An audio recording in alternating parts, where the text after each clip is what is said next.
We have not seen the entire event. Yeah, them is bringing a super ship. Let's go ahead and get into this. This is our first battle of the losers bracket for the day. I think this is what, 5.1 technically? Sounds Yeah, correct. Yes, sir. 5.1. And we're on hotspot best of 3. And them so far has not brought a flagship until this game. Until today. Yep, here we go.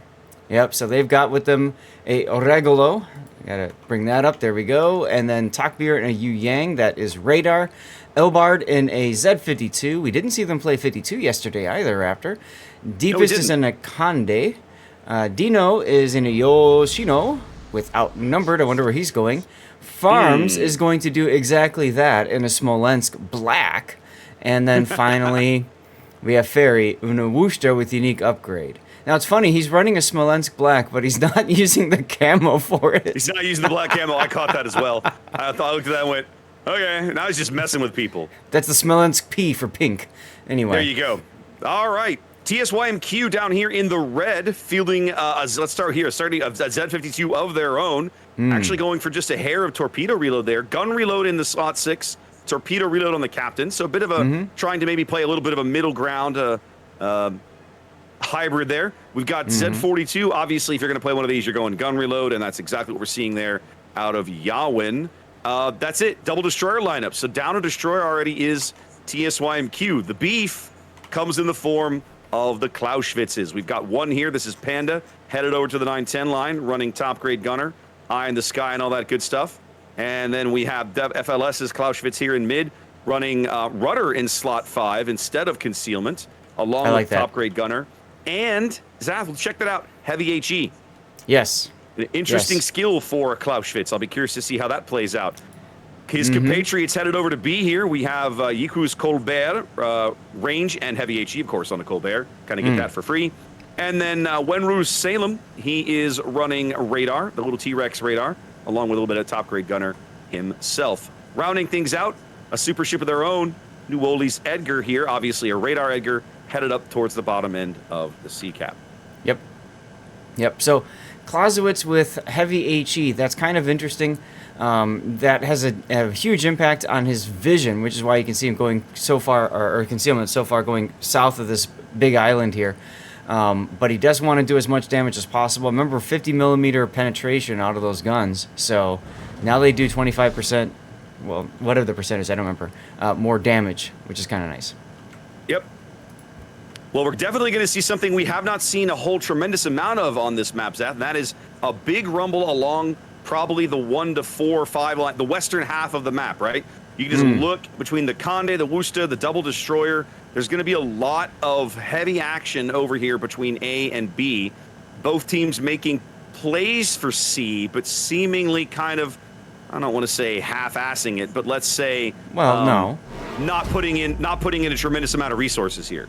True. Now, Noli's radar from the Edgar goes up. That catches Elbart out. But what we're going to see happening in a few moments is once that radar goes down, Elbart is going to reverse.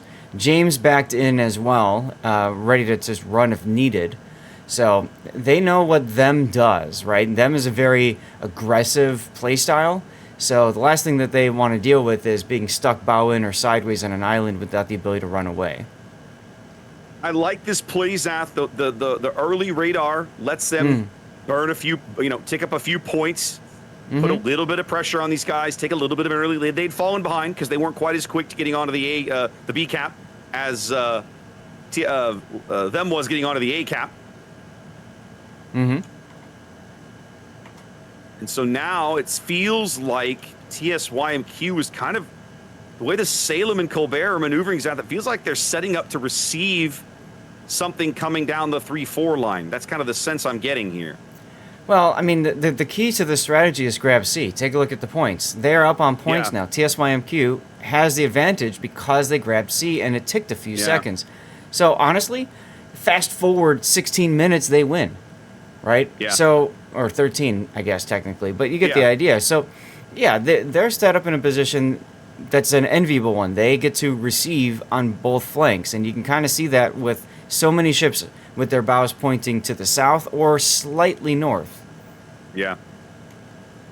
I gotta say, if I'm Yalwin's Z42, I'm definitely a little wary out here. He's very alone. He doesn't have a lot of close support the way that Talk and Mix It out here are able to support each other if needed.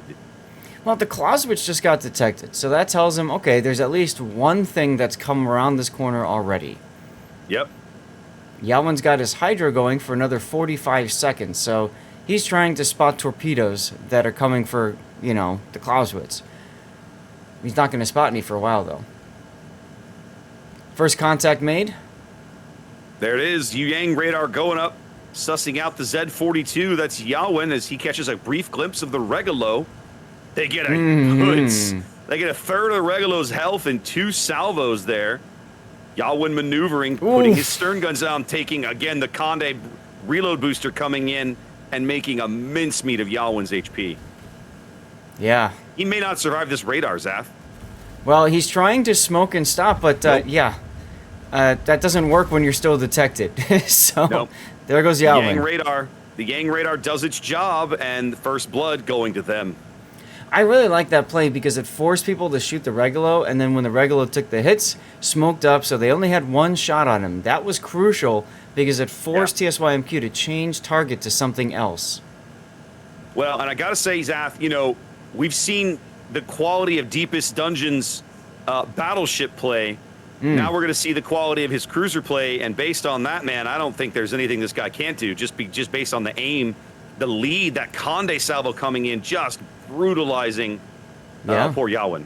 Well, consider that yesterday we saw him playing the Rhode Island very much like a cruiser. Yeah. The more I watch Rhode Island, Zaf, the more I realize that, and this may be something you and I can discuss in between games, it feels like it plays like a Burgonia, like the way you always tell me Burgonia plays. And I love Rhode Island, and I've never bought a Burgonia, and I'm kind of going, maybe I should. Oh, you are missing out. We'll talk about that later. Yeah, take a look at C. Elbard is in big trouble now as TSYMQ realized that the big push is over on the other flank. They've turned around, and Radar is doing its dirty thing from the Manitar. I was wondering when they were going to get around to pushing him out, realizing that his support, whatever little bit of support he had, was not going to be enough to keep an Edgar off of him. They don't have a unit heavy enough over here to really stop this Edgar from being a jackass. Yeah, well, and that's exactly what's happening now. As Elbard is able to go dark, everybody's still fishing. This is what distinguishes a top tier team versus any other team. Right? These guys are still fishing. It just finally stopped. That's about a minute or so after Elbard goes dark. They don't want to let him get away with any more HP. Well, FLS's Clausewitz now the pick target over here on the 2 line as he makes a turn to the east in about I-3. I'm really surprised we're not seeing any shots out of the Colbert right here, Zath. He's clearly lit. He's just not. I guess he can't.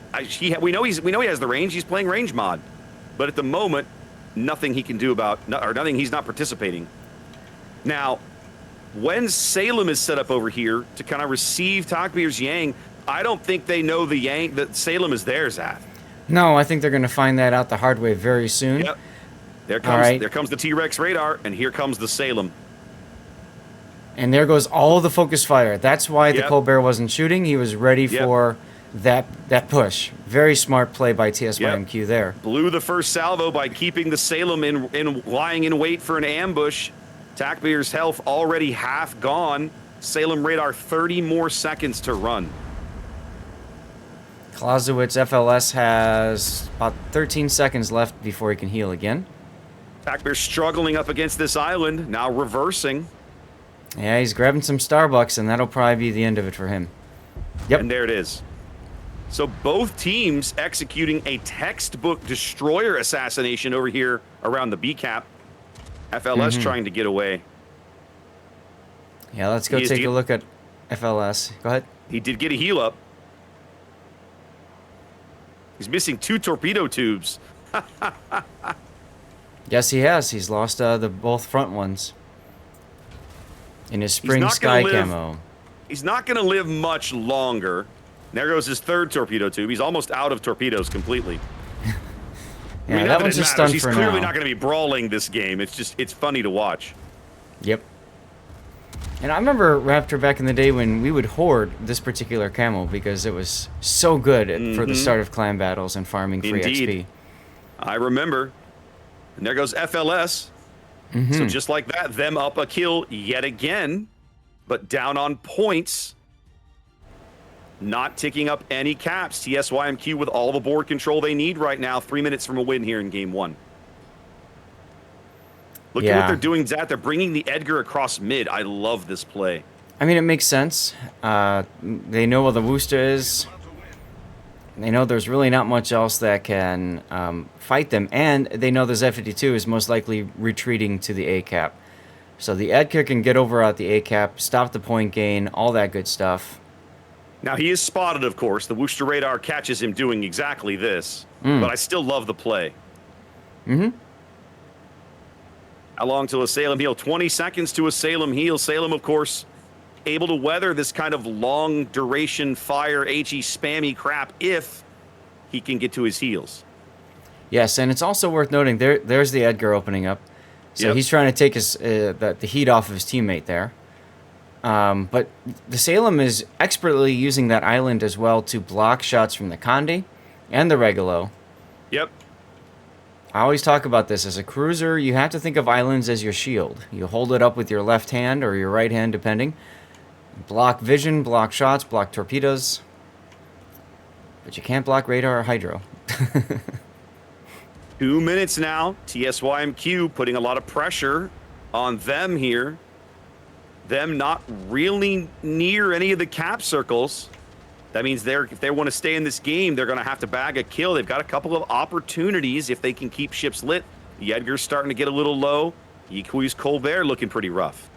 Yep, Edgar's heal is just about to run out. Good use of smoke there to just keep his teammate free. Yep. From spotting. And there goes the There Colbert. it is. All right, Deepest grabs the Colbert. So a time extension, not a lead change, but definitely a time extension here. Them still in this game is now Deepest is surely you push the Salem at this point. Absolutely. And TSYMQ's Z52, James Wu, after smoking the Edgar, is now going into the A-cap. Got to completely stop them's point gains. Force them to look for kills, essentially. Yep, there it goes. Green team not taking up any points. Red team 90 seconds from a win here. Salem basically just has to shelter in place, let's say, is the fancy term. 4 seconds to his heal. Is he going to make it? Yeah, he'll make it. He is. Condi shells coming in. That hurts. That does indeed hurt. Not able to shelter from the Conde fire, but he's doing bad things to Ferry's Wushta. Remember, for Ferry, to get all of his guns on, he's got to really give a good amount of side. Yes, yeah. Whereas Ferry just giving him the bow or the stern? The stern guns. Stern guns, because he's to backing up. One of the stern turrets is all Ferry's getting right now. Yep. When able to find that Citadel through this kind of the square-ish transom, there's another one. Making him hurt right there. Another one. Oh, big Another ones. one. Look at this, Zach. Last shot? No, not enough. Almost got the trade. TSYMQ out to 960 points as they flip a Zath. This is over. Them does Pretty not, much over. Unless they bag a kill, them does not have time to get back in this game because they surrendered the A-cap. Time extension. Clausewitz goes down up to the north. We didn't call out either the Smolensk B going down by the Edgar while we were watching the Wushta drama. Indeed. So them grabs the B cap and turns around. Ferry realizing, got to get it there. So he's got 10 seconds till his heal. He'll be okay. He'll be healthier in this engagement. And there's your ship pick, the Yoshino, running for the beach. Offloading the sailors, doing some shore leave because it's all but over as soon as he goes away. Edgar may yet pick up this kill. He just needs a couple of shells. There it is. Just like that. And the Zed goes down too. Brilliant first game. Yeah, despite being down five ships to 2 ships, basically it was a 2v5 at the end, Zath. TSYMQ claims game 1 here on the back of their incredibly strong board control. Not only good board control, but I'd say very good use of the Edgar, rotating that ship around at the right time to force a Z-52 away. Eobard was effectively killed in the mid-game, right? Because he was only at like 3,000 hit points. He can't do anything else. The Clausewitzes did their job, even though they did get eventually farmed out and dead. They still slowed down them enough to give them the board control they needed. So, fantastic game. They held the line long enough, Zath, and sometimes that's all it takes. Well, you haven't played Mass Effect, so you don't know the hold the line reference, but yes, they did. I've watched Babylon 5. I know the hold the line reference, sir. Or Deep Space Nine, we held. Yeah, exactly. Same concept. Come on. But that's one of those rare games. We don't see a lot of that at this level of play, where a team ends a game down on ships, but winning the game. That is not normal. Right. And it's noteworthy when it occurs because, most teams at this level of play recognize when they're on the losing end of that race. And they will attempt to force a change in the status quo, right? Get a kill, buy a time extension. As we were talking about yesterday, you take the next chance and the next and the next until the chances are spent or the battle is won. And in that particular game, the position of the green team, of them, was just so radically dispersed, and TSYMQ was largely concentrated in the center of the map. It enabled them to react and control more of the board long enough to come up with a win. Brilliant. Yeah, no, I love the play. Both teams, this is one of the most even matchups that we've seen, I think, this entire tournament. And that means it's fun for us to watch and cast, and I hope it's fun for all of you to watch as well. Like, that's what we look for, And everybody's forced to watch it because this is the only match that's going. Is. Now, Raptor, let's be honest. Go. I was told yesterday that the second game of TWA Reign came down to the final seconds, where a huge hero play from one of Reign's ships secured the deal, and I think it was actually that Rhode Island we were talking about earlier. Okay, I'll have to go check that one out then. Yeah. We're in between games for a minute. Brief note, Zath, you talked about all the drop stuff at the beginning of the stream. We'll highlight that again later. Real briefly, let's talk about what we're doing for giveaways on our own channels so that folks know that. Sounds good. So over on my channel, we are giving away stuff over on Twitch.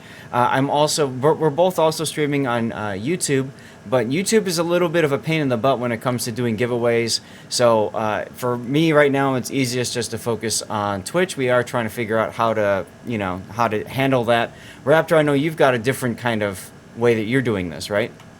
A little bit. I've taken my giveaways out of the Twitch chat window. We've had so many problems whispering people and getting, Twitch will just cut you off after you've tried to whisper too many people in a day. So we're doing giveaways now over on my Discord. You'll find links to that popping up in the chat periodically. If you're in my chat and you need that link, just holler or type !Discord. It'll pop right up. Basically, at the conclusion of every game on the stream, including the last game of the day, one of my mods will set up a giveaway in the giveaway channel on my Discord, and all you have to do is go into that channel, click the little green button that says join giveaway, and that's it. That's the end of it for you. If you win, you'll get pinged. One of the mods will whisper you your code. You don't have to do anything else but click that button, and you might win some loot. There you go. There you go.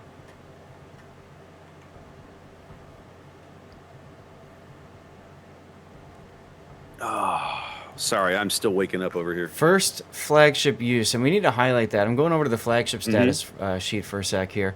I think it's important to highlight them bringing their first flag. This is the last day of the tournament, so at this point you might as well play. But interesting to see them bringing, the perfect ship for hotspot, frankly, the Condi. And you look at TSYMQ, and they haven't taken that many flagships either, Raptor. I mean, they've taken the Annapolis twice and the Condi once, and that's it. Yeah. I mean, I'll be honest, I feel like as strong as some of these ships are, the ships that have been designated as flagships, and I'll put the list up real quick. So guys, just if I put the point screen up, Zath, anything anything with a gray bar over the name on the points list is designated as a flagship, which means a given team can only bring it twice during the event. That's it. Of all of those ships, personally, the ones that I feel like would have the biggest impact would be Annapolis, Condé, Napoli, and Vermont. Those are the 4 that I would expect teams to want to use at some point or other. Patry, Petro, Zorki, and Novosibirsk? Maybe. Yeah, we saw the Novosibirsk used yesterday to pretty good effect. We did. But I didn't feel like it was that much special than a Moskva in the same place. Like, it wouldn't have made a difference in that game. Yeah, it didn't feel as big a deal. I was like, all right, it's another big Russian supercruiser with 12-kilometer radar. We got plenty of those. What's the like? Why is this one special? Was kind of my feel. Yeah, Novosibirsk is very much like a Stalingrad and Moskva mating together, right? Because the guns are, a little bit they're more Stalingrad-esque than they are Moskva-esque. But still, yeah, I mean, I don't think that team won because they had a Novosibirsk. I think they just won because they did the proper kite away with that particular ship, and out-traded eventually over time with getting reinforcements to support them. So, I mean, as I look down this list, Annapolis is the most used flagship, which frankly makes sense because it is, I would say, unquestionably one of the strongest ones in the game. Condé looks like she's probably relatively close behind. Just looking. A lot more Zorkis got used than I would have expected, but none in games that we cast. So teams that we didn't see were bringing this ship, and it got used quite a bit, surprisingly. Not much Napoli. That's another one that shocks me. Only 3 uses of Napoli in the entire event. Well, if you look at the points, right, look at how expensive a Napoli is. If you're going to take that at 22 points and use that as a kite-away ship, I mean, the Clausewitz can do the same thing at 14 points. At 14, Yoshino can do the same at 9. So, but I mean, if you take a Napoli, you're probably not taking it to kite, right? You're taking it to push. Like, that's the whole point of the smoke and the SAP and everything. You want to put it in somebody's face, I would think.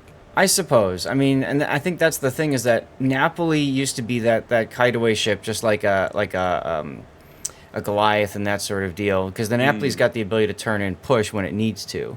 But with the long-range torps, with the long-range sap shells for secondaries, and the crawling smoke, it's a really good ship to put up on the corner of a map as people chase it.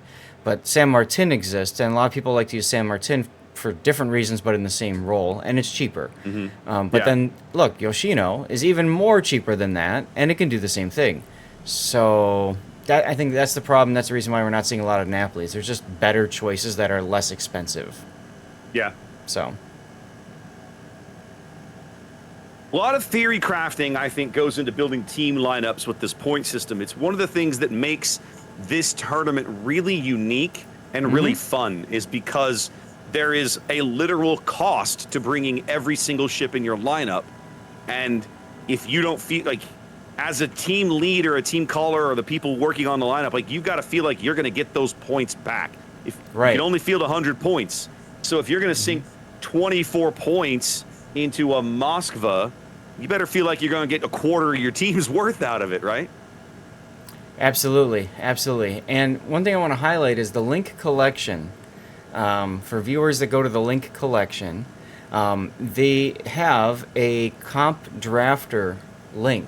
This takes you to a spreadsheet, a Google sheet that you can make a copy of, and then literally just type in a ship, type the cost in, and put the type in, and you can use that as a way to calculate what your total point value is, to make sure you don't bring in too much stuff. And it's got the flagship rules up there and everything else like that. So it's really cool that they put this kind of thing out there. Clash of the Classes has done that too when they've done their point system and that sort of deal. But the reason I bring that up is for you, the viewer. If you want to play around with this, by all means, you can pull it up yourself and throw a bunch of comps in and say, why aren't they running this? So there you have it. Yep. All right, both teams are here. Both teams are ready, Zath. I think we're going to be going on to Game 2 on Tears of the Desert here in a minute. Now, this is TSYMQ's map pick. You have to realize they just won the map pick of their opponent. Yes. So this is going to be interesting. We did not see them play this map in the first series of the tournament back on day 1. Now, So I'll be curious to see how their approach here. Go. traditionally, a team will choose a map, and then the opposite team will choose a spawn. And some believe that it's the spawn that's the stronger decision. So while them did choose hotspot, TSYMQ chose the south spawn, which I also find kind of interesting because a lot of people consider the north side of hotspot to be the better spawn. That there's more protection on the islands at sea, for example. But TSYMQ was able to, I think, utilize especially that island south of the B cap to hide the Salem for the right amount of traps. So you could tell they had that plan a lot, like way in advance. And so when they were said you're playing hotspot, they're like, okay, we'll choose the Bravo spawn. And I'm sure them was like, are they sure about this? And they found out. So yeah, we are at this point. Looks like we are waiting for the official Warships cast. Remember, because everybody's watching the exact same game, we all have to wait until the official cast says go.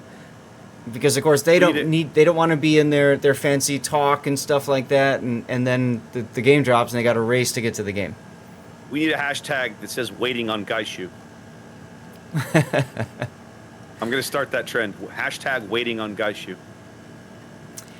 Whatever. It is what it is. You know, y'all are here and y'all are stuck with this either way. Big thank you to you guys for tuning in and being a part of today. Today will not disappoint. If this first game was Indie Indicator, today will not disappoint from an entertainment value perspective. No, I think we're going to be entertained, especially based on that first game. That's right. And watching them play. One of the things, truth be told, Zath, I'm cautiously optimistic. I really want them to win this game because, of course, then we get a game 3. Yes. I would love to see them. I would love to see these guys advance because I have enjoyed watching them play. They have this mindset that is so antithetical to what we typically find in like some competitive teams, certainly like high tier random play in Warships. Their default mode seems to be aggression, in the sense of it's like, well, we're down on ships, or well, we're up on ships. Keep the pressure on, get in their face, make them react. It feels like their mindset is if we are constantly pushing them, then sooner or later someone's going to panic and make a mistake. And as long as we see it, identify it, and exploit that mistake, that's our path to victory, even when we're trailing, as an example. And that's one thing that's their brand, and that's one thing that we discovered, 3 King of the Seas ago? Yeah, and we're a while ago. When we caught that, we were like, okay, these are fun people to watch. We need to see more of this, please, because they don't do that silly death snail stuff. They go, and that's so nice. It so makes refreshing. Them so frankly. much fun to watch. It makes them so much fun to watch. They're just pure entertainment, really. It's great. Hey, guess what? Hey, guess what? We're going to game 2. Here we go. Let's do this, baby. Game 2, TSYMQ versus them. Stay tuned. All right. Oh my. Oh my, indeed. Let's go. Oh my. All right, here we go. You first? Go for it, Zath. Nah, it don't matter. Take it away. All right, TSYMQ bringing back the Clawspocalypse as we have 2 Shimikazes. Remember, they want to win this game to move on. It's a best of 3, and they're up 1 game. So we got Yawen in a Torpedo Spec Shimikaze, not unique upgrade, and James Wu in a very similar spec. Note that Yawen is using the captain with the boosted survivability expert. That is... I can't remember the name off the top of my head. But anyway, there's 2 of them in the armor you can pick up. Definitely worth grabbing if you can. There's Druid as well with your typical kind of gun build with range. And then we have 4 Clausewitzes. We've got FLS with the same build he had before. Yiqui in a Clausewitz as well with top grade gunner. We got Panda in a Clausewitz as well with top grade gunner. And then Newly is now in a Clausewitz as well with top grade gunner and reload. So we have 1 reloady and spammy Clausewitz with the super HE or the HE buff, and everybody else is saying, no, I actually value my concealment. So we'll have to see. It's the Klaus apocalypse, Zath. I love it. That's right, Klaus Apocalypse. You got it. All right, them in the red here, spawning in the southwestern corner of Tears of the Desert. Medusko's Elbing unique upgrade and gun range there. That's interesting. Okay. Paired up with Eobard's Elbing, also running unique, but not running the gun range. He's running Fearless Brawler, so he'll get slightly better reload times. Fronted by Takbir's Lushun. Dazzle. We've been starting to see some of the Lucian players invest in Dazzle because of the way the heal on that ship works, I think. Yep. Farms is Wushta, going pure reload there. That's the element headed north. Oh, I'm sorry. Backed up by Deepest Dungeons, Rhode Island. I was waiting for you to call that one out. Yeah, I love watching Dungeon play Rhode Island. We saw some insane, hilariously good plays out of him yesterday. At least one or two on this map alone. Now, the two ship element headed over to B. That's Ferry's Defense. We've seen them do this before. This time, as before, paired up with Bogdan's Venezia running the unique upgrade there in slot 5.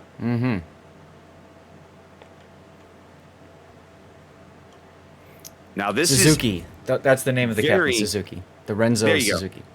Anyway. Very curious deployment here, Zath. That Druid position is the one that I'm scratching my head over right now. So the Druid is playing much like a battleship would play on this map. He's sitting there ready to go, and there he goes. He's opening up on the Lucian right now. So that's what I was going to comment on. He's in a position where he can smash whatever gets detected at the A cap, and he can do it from relative freedom because no one expects him to be there. No one expects the Lucian Inquisition, Zath. Well, they expected the Lucian was going to push, I'm sure, but yes. Eobard with torpedoes coming in, but he's got a nice convenient gap or two right here. I didn't check, Zath. Were those Shimakaze torpedoes, or everybody running 12s? Anybody running 20s? Good question. They're both running 12s. There we go. 12 is the standard torpedo for Shimikazes, considered the more competitive one. 20-kilometer torpedoes, they're relatively slow. They get spotted from space. So most people prefer the 12s. And in this tournament especially, because the radar cruisers, especially the 12-kilometer radar cruisers, are so expensive, you just don't see as many. So actually it's a really good option for Shimikazes to run the 12s. I would say even the 8s they could try to get away with. I would say the 8s are kind of map dependent. But yeah, there are probably maps and configurations where you could get away with the 8s. Well, the big them push to the A cap works. They now control A, having pushed TSYMQ out of the area. The Shimikaze retreating, both Clausewitz is retreating. That leaves James Wu's Shimikaze down here to the south, backed up by FLS and Yiku to see if they can make some inroads down here at the B cap. You have to expect TSYMQ is going to redeploy somebody, though. They've already found the Venezia, so they know, okay, there's that one ship that they're dealing with. I'm sure the Shimikaze, they've seen them play this before, and them is playing, I guess you could kind of say, their standard or their A strategy, right? Which is go to the big island at B2, hold it for the Dominion, and you're good. So we'll have to see what's happening. As a matter of fact, them is completely rotating. If you look at it, their Albings, the Lucian. Look at the Shimikaze. Oh! I see it. That's what makes Venezia and Napoli such powerful kiting ships, is that they just luck chuck torpedoes following their radio location. But you can see that they already started rotating some of the other ships around. Actually, Lucian and it looks like Medusko is going to sit at A. They're going to see if TSYMQ tries to counter push. Meanwhile, the other Elbing and Wushta farm is rotating to B cap, knowing they're probably going to try on the other side too. Yeah, I think the Rhode Island position. I mean, we talk all the time about this island in B2, about how strong it is, about how it's kind of the key to the A cap. And now that them holds it, I feel like TSYMQ is going to have a hard time getting back in over here. Yes. And so that means they know they're going to need more force down south to hold B, so they're making that play. FLS's Clausewitz now beginning to open up on Bogdan's Venezia as the Shimakaze torpedoes coming up on Bogdan's stern. Is he going to take one? He's not. Right between the screws, I think. Yeah, very close. He is going to smoke up. And I love that they're bringing the Worcester radar back, knowing that the Shima is down here, the other Shima, and lurking nearby. Well, when you've got a comp like TSYMQs, right? You got to expect 2 Clausewitzes and a Shima on either side, and then the Druid appears wherever the Druid can go, and you saw the Druid in the middle of the map. So that makes sense. They can rotate accordingly, but the problem with trying to push is, them is able to utilize interior lines to get the ships rotated quicker. Yep. Now, they're moving in Yiku's Clausewitz. He's going to sit in the cap, deny the points, pop his Hydro up if he needs it to keep Ferry lit, and then they're going to try to farm Ferry out between Panda and it looks like FLS's position down on Dover on the 8 line. Yep. So now the Elbing, I'm assuming this is Eobard. Okay, Eobard. Okay, here we go. So Farms is the one that has RPF, and you said Bogdan does. So the Venezia and Worcester trying to triangulate the position of the Shimakaze as long as they can to try and see what they can do here. Now the Worcester opens up, so they know he's down here now. Right, and Ferry's defense is opening up on Panda's Clausewitz. As you can see, there's all the focus fire coming in. It just turns into a war of attrition. Who can survive longer, Ferry's defense or Yiku's Clausewitz? Right now, my money's on the Clausewitz, but we'll see. Well, Ferry's going to smoke, but that's just not going to do him any good. Oh, no, sorry, he's not smoking. My apologies. He is locked up on the Hydro. Here comes the Druid AP pouring in on defense as well. Right, and I was going to say, so Ferry can't smoke until that Hydro is out. So he's got to wait another 60 seconds before he can smoke. I think he's going to go down right here. Heel, but I think he's going to get to his next heel. He dodges the torpedoes. He's trying to show his bow to the Druid, which is probably the smarter play. Iku finally starting to take some meaningful damage over here.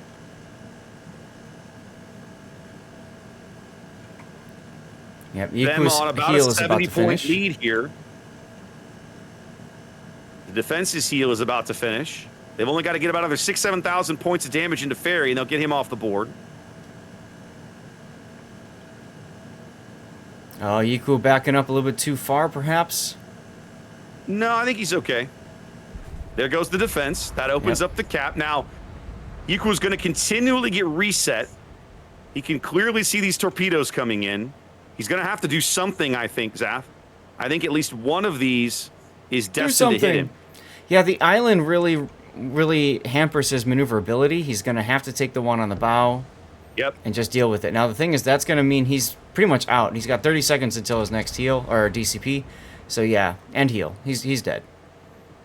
Yep, one torpedo coming in there. He is burning or flooding back there. I think he's flooding. He's flooding. Yep, took one on the bow. The flood takes him out.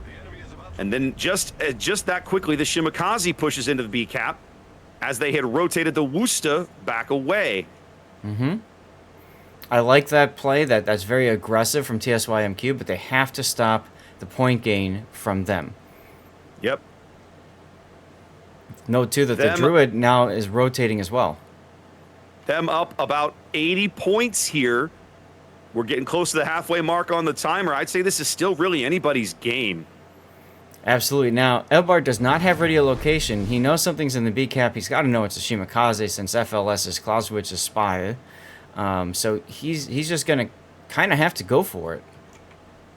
He does. But he his seems engine like he's boost is going to. down. Well, he seems like he's declining. He's going to troll the edge. I think what he's going to do is give the Shimakaze time to clear and then duck back in. Step back in. Maybe and look at the Worcester maybe coming right here back. behind the island and get some cover. Yep. Yep. So the problem is Shimakaze's concealment is just so much better than the Elbing. The way that you defeat that is you get the Shimakaze to push you, and you push him straight at him full speed. Elbard's engine boost is still down for another 60 seconds. He's got to wait a minute before he can do that. Check out the Elbing torpedo salvo. I know. I'm looking at it right now at James Wu. Oh, did he drift too far? He got it right in the butt. Barely too far. right in the stern. James now down to about 1,500 HP, lurking on the bottom of the cap. And he doesn't have adrenaline rush. And here comes the Wooster. Look at that They're beautiful put the radar up. shooting. Oh, they just That was shooting before the blind. radar. That was before. That was a Yeah. blind shot based off where the torpedo hit. based off where the torpedo hit was. Brilliant play. James, Them, give me a Coke. Yep. Them bags a kill retains their lead about 130 points and holding here in game 2. Yep. Deepwater Torps coming up on Newly's Clausewitz up at the north. I think he's okay. Wow, that was close. Barely sneak through, it looked like. Yeah. So for all this Yes. talk about Deepest Dungeons Rhode Island, I haven't felt like it's been as impactful as No. we've seen battles past. I mean, the rest of he's his team kind clearly of carried. soaked. He's clearly soaked up a lot of damage, but he's been playing defense up here. I'll give him that, right? Like just having him around the A cap prevents one or more of these Clausewitzes from just pushing in and murdering something, right? But I feel like at this point with the Shimakaze dead, I don't think TSYMQ has a way back into this game, Zath. They have Absolutely no way not. to touch the B cap. And with the Rhode Island and everybody else up north, they don't have a way into the A cap. Well, and Newly is really being focused hard. He's got 45 seconds until his heal. His DCP is down for almost a minute, and he's at 3,000 hit points right now. Yeah, this as Elving EP Medusa right here should finish him off. Almost. Almost. And interestingly enough, Yalwin had smoke, so he could have been smoking his teammate, but that didn't happen. And There that it will was. do it for this game, Game 2. We're going to Game 3, Raptor. Yeah, we are. Them looking really good here in game 2. You said it earlier. This is a very evenly matched series. Fun to watch. Mm-hmm.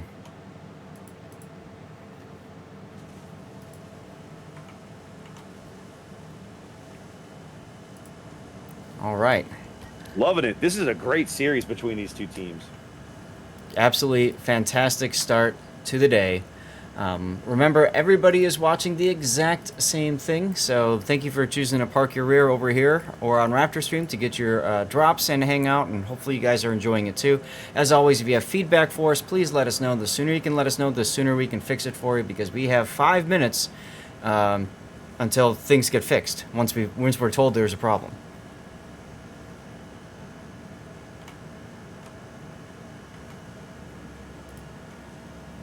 Yeah, the delay means that from the moment you guys say something, it can be several minutes before we're able to fix it. That's just unfortunately the nature of having to work off of delays with the tournament. So, c'est la vie. So sorry. So sorry. Zath, Yeah. why don't we take this opportunity to, while we've got a few minutes in between games here, to also talk about the other big thing we're involved in right now. Sure, we can definitely talk about that. So we've got a event for Stack Up, which is a military-based charity. They support U.S. and allied veterans and active duty personnel. Basically, the focus is on mental health and using video games to help bridge that gap and essentially prevent suicide. That's the whole thing about it, is preventing veteran suicide. And it's a great cause. We've been having a lot of fun. Raptor and I are currently working up the speed run to tier 10. And what line are you on now, Raptor? I went back to American Destroyers. Okay, you're back on American Destroyers. I've been forced to go to British cruisers, carriers. I've been all over the place. I started with British subs, then I went to Soviet destroyers, then back to British destroyers, and then now I've been taken to and this is all in the course of a week, which is crazy to think about. Yeah, we started I feel this your pain. on Friday, May 10th. We're continuing to work through it, and it is absolutely a hoot. It's been a lot of fun. Raptor, myself, Admiral Revan, and Only Smed are the 4 racers involved in this event, and we are all using fresh accounts. So for a while we called it clubbing for charity, because that's essentially what we were doing, and it felt good. It was hilarious. I will say the seal clubbing of bots was really fun for a while. Yes. But by about the 10th or 12th hour of it, it starts to lose a little bit of its joy. Yeah. Yeah, and so we've made a tweak yesterday, and I think that that tweak is going to really help. But the way it works is, of course, that the viewers from any of our channels can donate to try to slow down somebody else or the streamer that they're watching if they want. And the whole idea is who gets to tier 10 first wins. I think the highest anybody's gotten is the tier 8 so far because our communities are great at monitoring what's going on, saying, no, go back, flag on the play, penalty, 20 yards, repeat first down, that sort of deal. Yep. Like I was saying to you before the stream started, or I think I said it before, I have yet to play a game at tier 6. They won't let me, like, as soon as I unlock the tier 6 ships, they're like, no, back to the beginning. It was like, really? Yep. Can I at least play one game? No. Okay, bye. Like, Yeah, it's been a wild ride. It's been far crazier than I had expected it to be. But what's really cool, and I want to highlight this for a second, our team, Be a Better Human, is our team. That was named by Happa Fodder last year. Some of you guys know Happa. We are in first place by over $1,100 now, Raptor. From you and I, from our efforts yesterday, we have put ourselves, our team, squarely in the first place position. And you, Raptor, by $3 are in fourth place. You're $3 away, technically $4 away from third place. Do you see this, Raptor? This is crazy. I took a look at this earlier. I was ahead of Sturgy. Sturgy was in 5th place. He and I have been messaging each other and having a good laugh. Hang on a minute. Let me pull this up. Yeah, no, you are still well ahead of him. You are $480 ahead of him. You are $3 away from Imperium News Network. Oh, I see it now. Yeah. I'm just barely behind them. Okay. I should go donate $4 to myself. And now I'm in 8th place ahead of a bunch of other streamers too, so that's cool. Excellent. You've moved back up on the list. You were down in like 11 or 12 at one point, but you're back up there. Very nice. Yes. Yeah, so what's really cool, and I want to say big thanks to all of the people who have supported us, either by tuning in and watching the stream and just having a good time with us and the laughs. I don't know about you, I'm sure, Raptor, for you, we've been having so many clip moments that it's just ridiculous, like the kind of silly things that we've been able to accomplish. It's easy, Zath. Some of the clip moments are hilarious because the bots are stupid. Like, I could sail right up to ships and just be like, oh, I'm going to assassinate you with torpedoes. Oh, I'm going to assassinate you with torpedoes. Oh, look, my torpedoes are reloaded. I'll assassinate you. Like, you can just chain murder people with low-tier destroyers.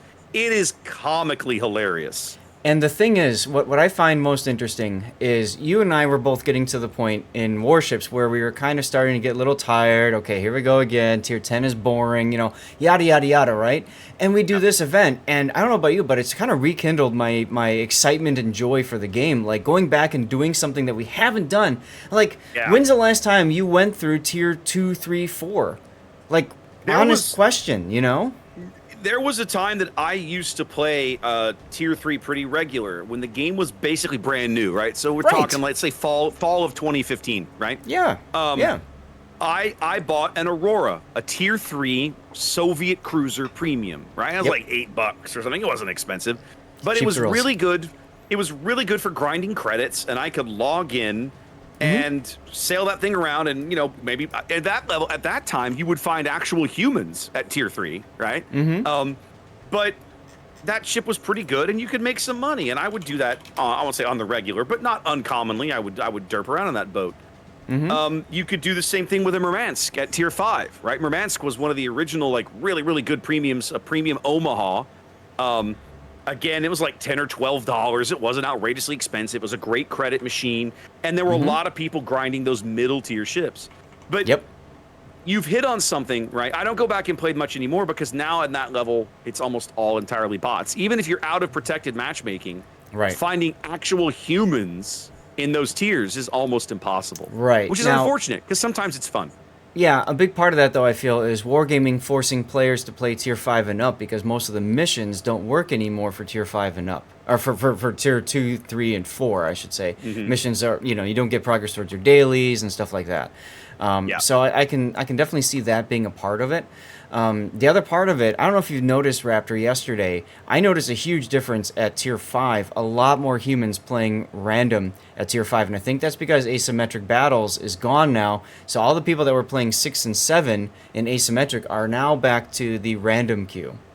Well, Tier 5 is where you get out of protected matchmaking, right? That So if as you're well, if you're yes. in a yeah, if you were like in our little brand new accounts, if we play below Tier 5, the odds of us getting a match with humans are very small. Right. Once you get to Tier 5, you're just thrown into Gen Pop. Doesn't matter how many games you have on the account. They're like, well, you're at Tier 5. We're throwing you in the deep end.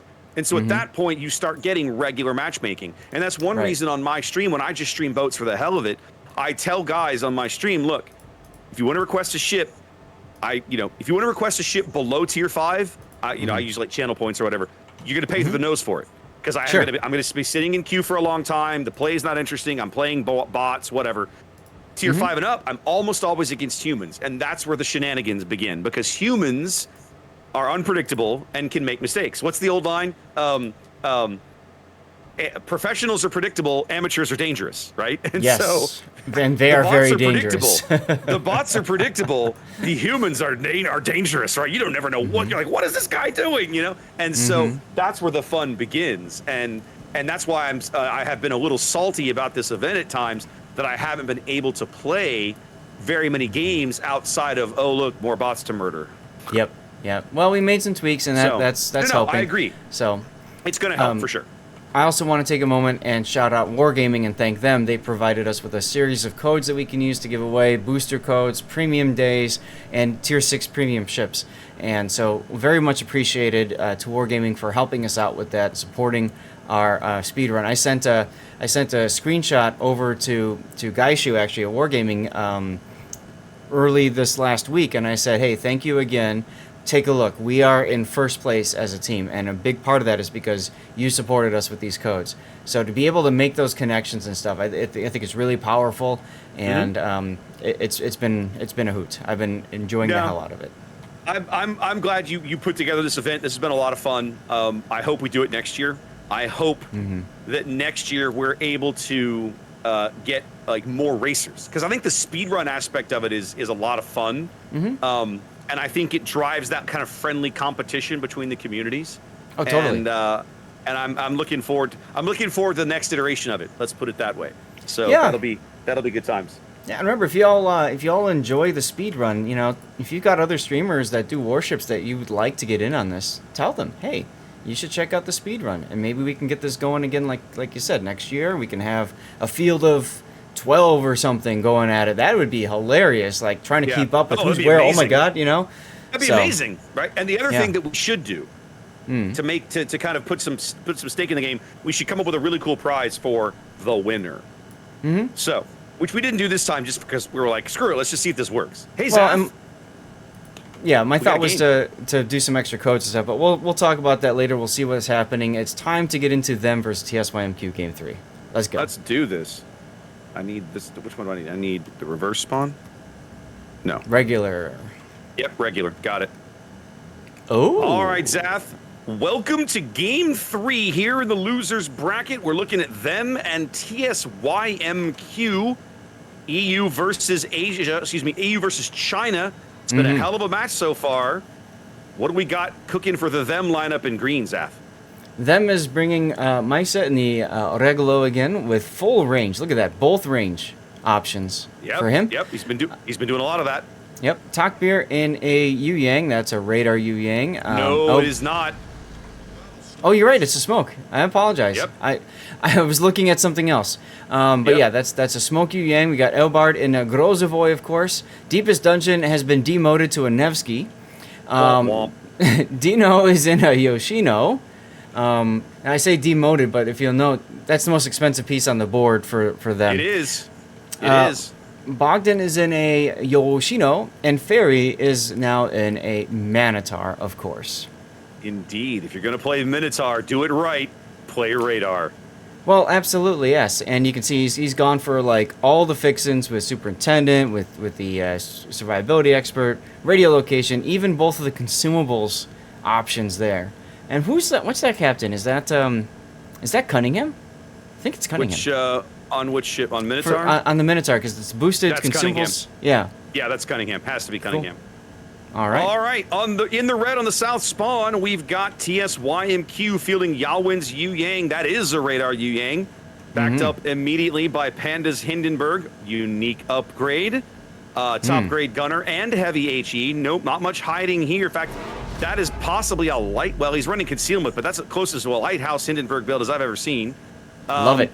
That's what I do. Newoli's Clausewitz doing double concealment. A much more traditional Hindenburg build right there. 4 ships headed the other way. That is FLS's Condé leading the charge into the sea cap. Backed up by James's Clausewitz, running both outnumbered and top grade gunner.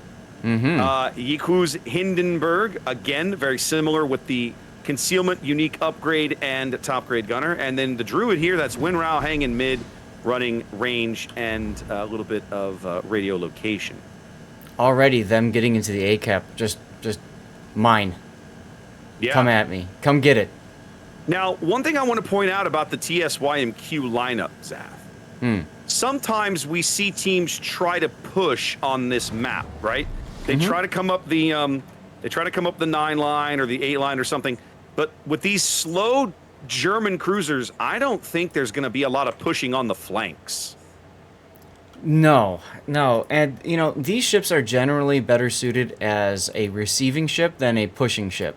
So, the thing about Hindenburgs is that they're cheap in this tournament, right? And Clausewitz is too, for that matter. So I kind of like the idea of teams discovering this. I mean, it harkens back to Season 1 of Clan Battles when teams said, oh, hey, Hindenburgs are really, really powerful. Let's go. And then they got giga nerfed after that season. Yeah, I remember. Don't remind me. Now, so what TSYMQ is doing here, right? They're running their fastest ship, the Condé, with his speed boost ticking. He is running up the 8 line. But the Clausewitz and the Druid, they have taken the inside track up the 7 line to push the B cap. And already we're seeing 2 ships, the Nevsky and the Yang, returning to back up their teammates here at B.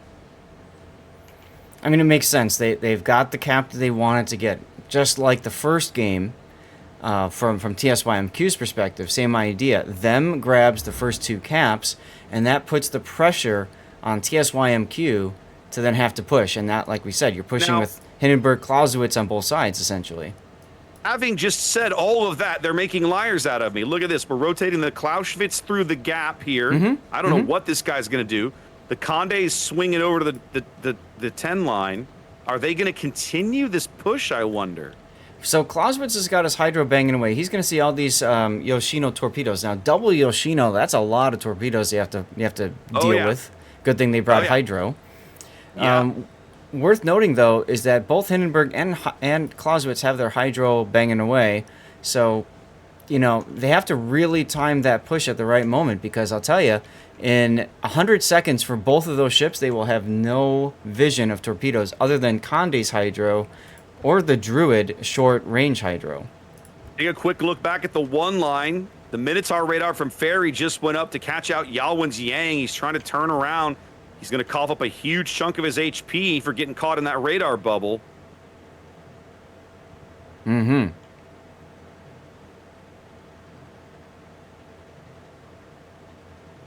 He's still in that radar. He's actually slowing down.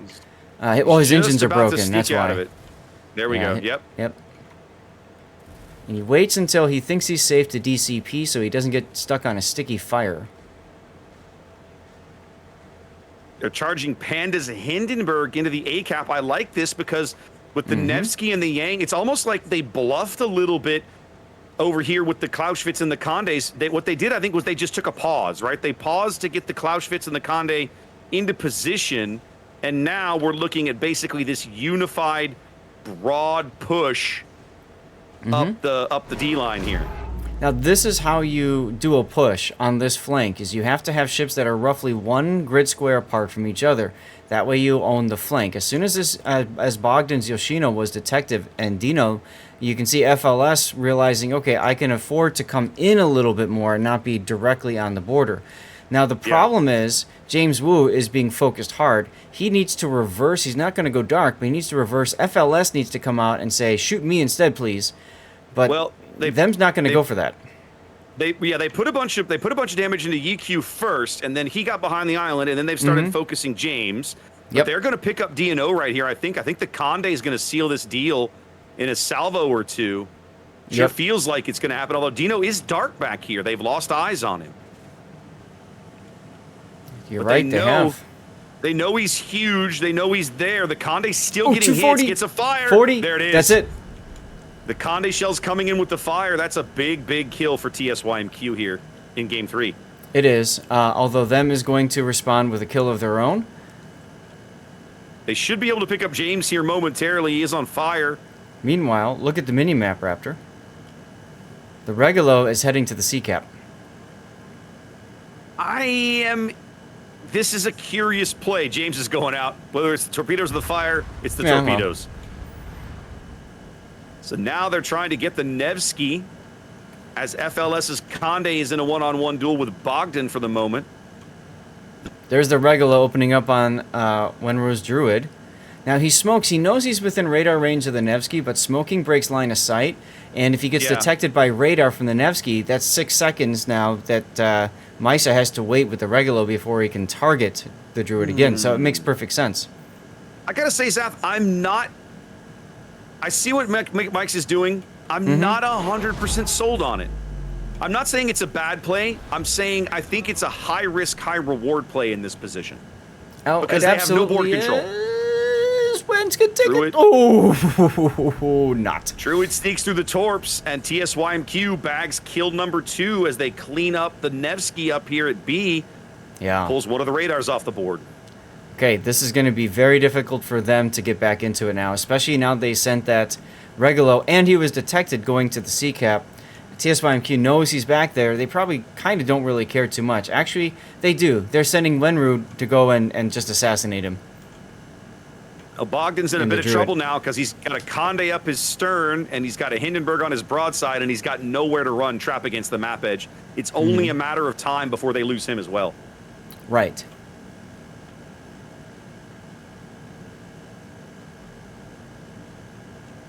I think to me, Zaf, they pull it almost feels like them reacted, but maybe they reacted a little too soon pulling those ships back, or I'm not sure exactly. I'm looking at this match going, what exactly could these guys have done differently? And I'm not sure I have a good answer. Well, I don't feel like them got much mileage out of the Nevsky for the price that they paid for it. I love the double Yoshino idea, and all the torpedo spam works, except, I mean, how many times have you played clan battles and you're like, I'm going to bring this comp for this purpose, and then what do you find? You find the exact perfect counter comp. And, you don't know to expect it. That's what they bring. And I feel like that's what happens here. Yeah, because the Hindenburgs here to TSYMQ. Hindenburgs don't care about Yoshino torps, right? Because they've got the Hydra. And the same thing with Clausewitz's. Well, and Hindenburg's got all that penetration. And, of course, Yoshino's already soft to HE to begin with. Yeah. Well, little Druid Regulo action here. Probably going to be the last engagement of the game. Well, there's like 3 different engagements going on, so I got to figure out where I'm going to get my death pick. Ferry might be... Yep. Ferry is it. Yeah, they did. Wow. A decisive win from TSYMQ here in Game 3, Zaf. Damn, they look good today. The game was so fast that when I was flying in for my death pick, the game's like, nope. Game's like, nah, gonna be over. You didn't get there. Nope. I did the best I could. That was a fantastic, just crazy Game 3. Yeah. So almost, when they took that pause, we saw the Hindenburg to Clausewitz working up the islands in the 7 line. And they took a pause. And they ran the Clausewitz through the channel, moved the Conde one more map row over. I thought, what are we doing? You're giving them time to set up and wait on this. And that demonstrates why I'm in the caster chair and not in the player's chair, because it was 100% like the right play, and damned if it didn't work beautifully. Absolutely, and that's one of the things that's difficult for us, and we've talked about this before. We can talk about it in a few minutes, because we're going to have some time. But anyway, We put the are. winner screen up. Congratulations, TSYMQ, for that fast game.